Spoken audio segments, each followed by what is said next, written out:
তো কোনো রকম সময় নষ্ট করব না, ডাইরেক্ট পয়েন্টে চলুন। প্রথম পয়েন্ট কি, ধরুন এটা একটা উদাহরণ হিসাবে দেখাচ্ছি, প্রত্যেকটা ক্ষেত্রে কাজ করবে। যে কোনো জায়গায়, যে কোনো জায়গায়, সে অ্যাকাউন্ট থেকে শুরু করে আপনার ব্যাঙ্ক ডিটেলস যা যা হোক কিছু, যখনই আপনি কোনো জায়গায় কোনো কিছু অর্থাৎ আপনার আইডি আর যখনই আপনি পাসওয়ার্ডটা দেন, বিশেষ করে পাসওয়ার্ডটাই মেন এই পয়েন্টের। এখানে যখন আপনি কোনো পাসওয়ার্ড দিচ্ছেন একটু খেয়াল করে দেখুন, শো করে যাচ্ছে, খেয়াল করে দেখুন শো করছে যে কি আপনি পাসওয়ার্ডটা দিচ্ছেন, ভালোভাবে দেখুন। এবারে যদি কেউ পাশ থেকে, অনেক সময় হয় না আমরা বাইরে অনেক সময় রাস্তায় আছি, কোনো একটা অ্যাকাউন্ট খুলতে হচ্ছে, পাসওয়ার্ড দিতে হচ্ছে এবং লগ ইন করতে হচ্ছে, সেক্ষেত্রে কিন্তু অনেক রকম প্রবলেম। প্রথমত ইমেল আইডি পাসওয়ার্ড উপরে দেখুন পরিষ্কার দেওয়াই থাকে, দেখাই যায়। এবার পাসওয়ার্ড যদি কেউ জেনে যায় সমস্যা শেষ নেই। কাজেই আমরা পাসওয়ার্ড দেবো কিন্তু কেউ বুঝতেই পারবে না। তার জন্য প্রথম সেটিংটা কি করবেন, আপনি আপনার ফোনের সেটিং অপশানে যাবেন। সেটিং অপশানে যাওয়ার পর স্ক্রল করবেন, স্ক্রল করে এখানে দেখুন সিকিউরিটি অ্যান্ড প্রাইভেসি বা প্রাইভেসি অ্যান্ড সিকিউরিটি, এখানে আসবেন। আসার পর স্ক্রল করতে করতে নিচের দিকে আসবেন, এখানে যে প্রাইভেসি সেকশন, এই যে এই জায়গাটায়, এই প্রাইভেসির এখানে ক্লিক করে এই জায়গাটায় নিচের দিকে এসে এখানে দেখুন নিচে লেখা আছে শো পাসওয়ার্ড, এটাকে অন আছে, এটাকে আপনাকে করে দিতে হবে অফ। অফ করে দিলে আপনি কি সুবিধা পাবেন এখানে খেয়াল করে দেখুন। যখন আমি এটাকে কেটে দিলাম, এবারে দেখুন যখন আপনি কিছু লিখবেন দেখুন পাসওয়ার্ডটা দেখা যাচ্ছে না। এখানে আপনি প্রশ্ন করতে পারেন এই যে কি পেস্ট করছি, এখানে তো এই যে বোঝা যাচ্ছে কি পেস্ট করছি, এরও উত্তর আছে। এর জন্য আপনি যে সেটিংটা করবেন সেটা হচ্ছে, তো আপনি এখানে দেখুন এই যে ইংলিশ লেখাটা আছে, এর পাশে যে গ্লোব, তারপরে এই যে কমাটা রয়েছে এই জায়গাটা, অর্থাৎ 1 2 3 আর গ্লোবের মাঝখানে এই জায়গাটায় আপনি একটু চেপে ধরবেন, চেপে রেখে ছাড়বেন না। আপনি সোজা এই সেটিংয়ের এখানে চলে যাবেন, গিয়ে ছেড়ে দেবেন। এখানে এসে আপনি কি করবেন, এই যে প্রেফারেন্স রয়েছে এই প্রেফারেন্সের এখানে ক্লিক করে দেবেন। ক্লিক করার পর স্ক্রল করে করে নিচের দিকে আসবেন, এসে এখানে দেখুন পপ আপ অন কি প্রেস, এই যে এই জায়গাটা, এটাকেও অফ করে দেবেন। অফ করলে কি হবে প্র্যাকটিক্যালি চলো দেখে নিই। যখন আমরা কোনো পাসওয়ার্ড এখানে দেব দেখুন কোনো রকম কিচ্ছু বোঝা যাবে না, ঠিক আছে, বোঝা গেল, এটা খুব ইম্পর্টেন্ট। চলুন সেকেন্ড অপশানে যাই। সেকেন্ড অপশানের জন্য আমরা চলে যাব সেটিংয়ে। সেটিংয়ে যাওয়ার পর এখানে আমরা লিখে দেব র্যাম এক্সপেনশন। র্যাম আমরা কিন্তু বাড়াতে পছন্দ করি, অর্থাৎ এখানে ক্লিক করলে বর্তমানে যে ফোনগুলো হয়তো আপনার আছে 4 জিবি র্যাম, আপনি করে নিতে পারবেন সেটাকে 6 জিবি র্যামে। এবারে অনেকেই এটা করে থাকে, এখন আজকের ডেটের ম্যাক্সিমাম ফোনে এই ফিচার্সটা কিন্তু দিয়ে রেখেছে যে আপনার প্রয়োজনে আপনি র্যামটাকে বাড়িয়ে নিতে পারেন।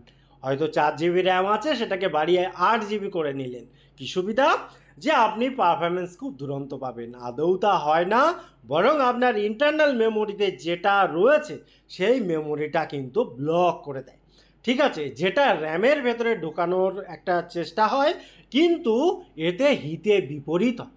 অর্থাৎ যখন ফোনটা ম্যানুফ্যাকচারিং করা হয় তার যে র্যামের পাওয়ার, যে শক্তি, সেইটার যে ক্ষমতা, যে কার্যকারিতা, যে স্পিড, এই যে আপনি বাড়িয়ে নিলেন নিজের খুশি মতো, তাতে কিন্তু উল্টো কাজ হয়, মানে বিপরীত কাজ হয়।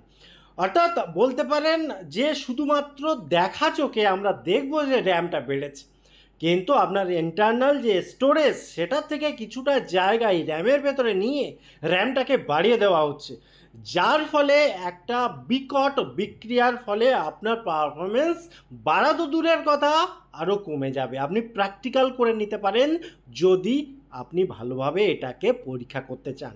হ্যাঁ, একমাত্র যদি এমন হয় যে আপডেট দিয়েছে, এই যে আপনি যে কোম্পানির ফোন নিয়েছেন, যে ভার্সানের ফোন নিয়েছেন সেখান থেকে অফিসিয়াল আপডেট দিয়েছে এবং আপনাকে জানানো হচ্ছে এতে করে আপনি এই সুবিধাটা পাবেন, তখন গিয়ে যদি কোনো একটা সুবিধা আপনি পেলেও পেতে পারেন। নিজের ইচ্ছা মতো যখন আপনি করবেন একদম ডাহা উল্টো কাজ হতে পারে। কাজেই এটাকে আপনি অফ করে রাখবেন, যখন প্রয়োজন হবে একমাত্র তখন ইউজ করুন। চলুন তারপরের অপশানে যাই। আমরা ইনকগনিটো মোডের কাজ অনেকেই দেখেছি, অনেকেই জানি, অনেকের এর ব্যবহারও করি, কিন্তু এখানে দুটো সেটিং খুব গুরুত্বপূর্ণ। যখন আমরা কোনো কিছু সার্চ করছি, সেই সার্চ করার ক্ষেত্রে দুটো জিনিস আমাদের খুব বেশি মাথায় রাখা দরকার। তার জন্য উপরে যে 3 ডট পয়েন্ট রয়েছে, 3 ডট পয়েন্ট এখানে এসে আপনি সেটিংয়ে যাবেন। গিয়ে স্ক্রল ডাউন করতে করতে নিচের দিকে আসবেন। এখানে দেখুন এই যে প্রাইভেসি অ্যান্ড সিকিউরিটির ভেতরে এসে এই যে দেখুন lock incognito tab when you leave Chrome, এটাকে অন করে দেবেন। অন করার পর আপনি কি করবেন, এটা অন করে দেবেন, ফিঙ্গারপ্রিন্ট বা যেভাবে লক হোক আপনি করে দেবেন। আরেকটা সেটিং এখানে আপনার করা প্রয়োজন রয়েছে, আর সেই সেটিংটা হচ্ছে সেটা হচ্ছে এখানে যে নোটিফিকেশানের ভেতরে এসে স্ক্রল করতে করতে নিচে আসবেন, এখানে লেখা আছে দেখুন ইনকগনিটো। এই ইনকগনিটোর ভেতরে এসে এই যে নোটিফিকেশান এগুলোকে অফ করে দেবেন। এক হচ্ছে যদি আপনি ইনকগনিটোর ইউজ করেন, যদি বাইরে বেরিয়ে আসেন, যখনই ঢুকবেন ডাইরেক্ট সেখানে চলে যাবে, সেটা একটা বাজে ব্যাপার, যেহেতু আপনি ইনকগনিটো ইউজ করছেন প্রাইভেসি মেনটেন করার জন্য। ঠিক আছে, এবারে নোটিফিকেশান যদি অন থাকে তাহলে নোটিফিকেশান চলে আসবে, সেটাতেও একটা ঝামেলা। তো এই জন্য এই দুটো করে দেবেন। এবং লাস্ট সেটিংটা অবশ্যই আপনি আপনার ফোনে করে নেবেন। যদি বিশেষ করে ওলা, উবের বা এই জাতীয় বিভিন্ন গাড়ির পরিষেবা নেন, বা আপনি কোথাও না কোথাও ভ্রমণ করেন, আপনার ফোন আপনার সব সময় সঙ্গে থাকে, ট্রাভেলিং করছেন, যা কিছু করছেন না কেন, বা ব্যক্তিগত ইউজের ক্ষেত্রে আপনি যদি ফোনটা ইউজ করেন, তাহলে কি আপনি সেটিংয়ে যাবেন। যাবার পর এখানে আপনি সার্চ করবেন পারমিশন। পারমিশনের পর আপনি এখানে এই যে এখানে সার্চ করলেন পারমিশন, পারমিশনের পরে চলে গেলেন পারমিশন ম্যানেজার। পারমিশন ম্যানেজারের ভেতরে গিয়ে এখানে যে ম্যানেজার রয়েছে এখান থেকে আপনি চলে যাবেন লোকেশান। এই লোকেশানের এখানে এসে আমরা তো অনেক অ্যাপকে লোকেশান দিই, ঠিক আছে, কোনো ব্যাপার না, কিন্তু মেনলি যেটা আপনাকে দেখতে হবে, ধরুন গুগলকে আমি উদাহরণ হিসেবে দিচ্ছি, এখানে দেখুন একটা অপশান রয়েছে ইউজ প্রিসাইজ লোকেশান, এইটা দেখুন অন করা আছে, এটাকে আপনার করে দিতে হবে অফ। কেন? এই প্রিসাইজ লোকেশান যদি আপনি অন করে দেন তাহলে অ্যাকিউরেট লোকেশান কিন্তু পেয়ে যাবে। যখন আপনার প্রয়োজন নেই তখন আপনি এটাকে অফ করে দিন। বিশেষ করে সেই সমস্ত অ্যাপকে পারমিশন টোটালি দেবেন না, তাদের থেকে এই যে লোকেশান পারমিশন কেড়ে নেবেন যখন সেই অ্যাপটা ইউজ করছেন না, অর্থাৎ এখানে ডোন্ট অ্যালাউ এরকমটা করে দেবেন।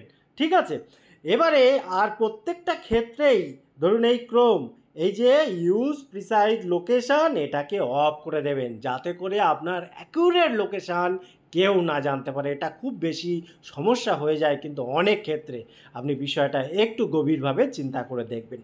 টোটাল ইনফরমেশান কেমন লাগলো, কোন পয়েন্টটা আপনার ভালো লাগলো অবশ্যই কমেন্ট করতে ভুলবেন না। আবার দেখা হয় পরবর্তী ভিডিওতে, ততক্ষণ ভালো থাকুন, সুস্থ থাকুন, বাই বাই।